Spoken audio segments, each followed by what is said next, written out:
প্রিয় দর্শক, আসসালামু আলাইকুম। আজকে একটি চমৎকার বিষয় নিয়ে আপনাদের সামনে হাজির হয়েছি।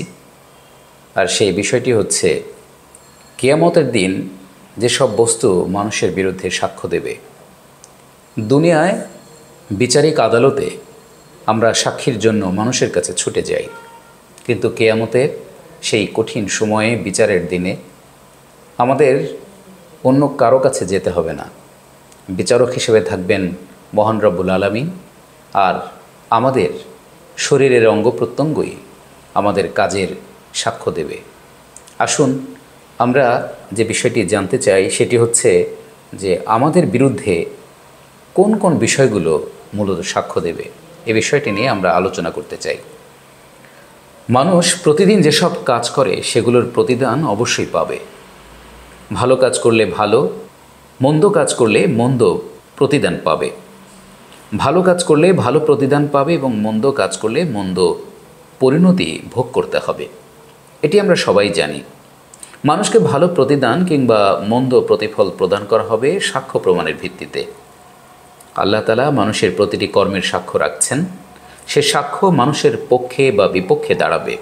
সে সাক্ষী সম্পর্কে কোরআন সুন্নাহর আলোকে আলোচনা আমরা আপনাদের সামনে তুলে ধরছি।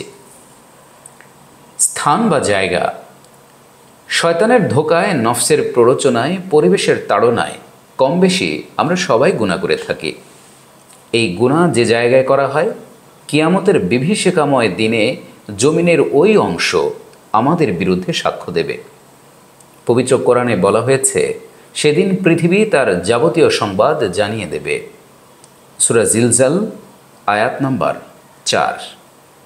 বোঝা গেল, জমিনে মানুষ যত ভালো মন্দ কাজ করে সেদিন জমিন সে সম্পর্কে আল্লাহর দরবারে সাক্ষ্য দেবে। জিহ্বা।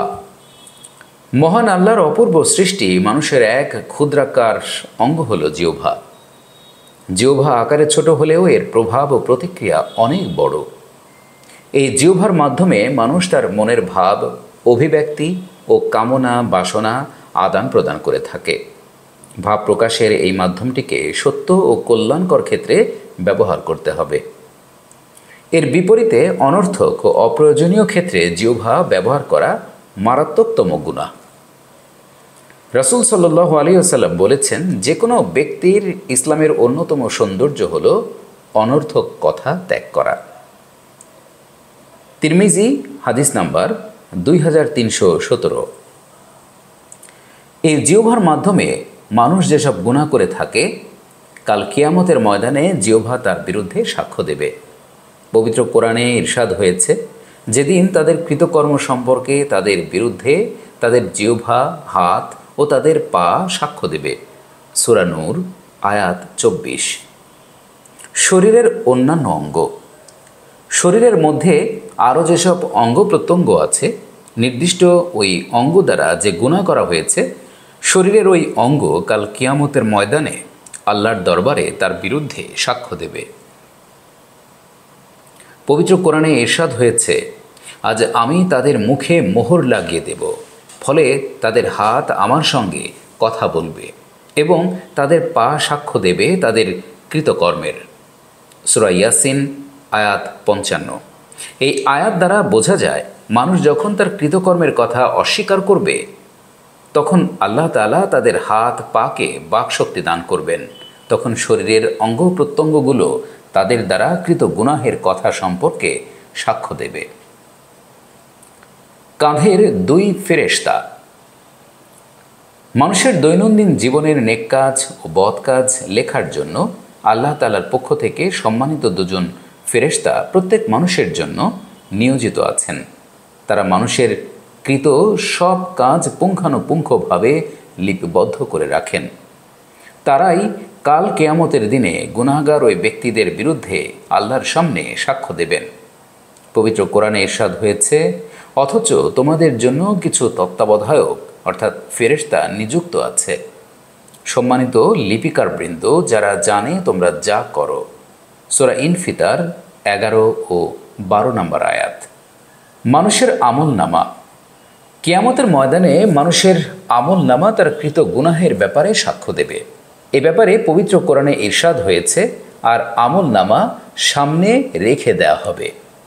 তখন তুমি অপরাধীদের দেখবে, তাতে যা লেখা আছে তার কারণে তারা আতঙ্কিত এবং তারা বলছে, হায় আমাদের দুর্ভোগ, এটা কেমন কিতাব! ছোট বড় যত কর্ম আছে সবই পুঙ্খানুপুঙ্খ হিসেব করে রেখেছে। তারা তাদের সব কৃতকর্ম সামনে উপস্থিত পাবে। তোমার প্রতিপালক কারো প্রতি কোনো জুলুম করবেন না। সূরা কাহাফ আয়াত ৪৯।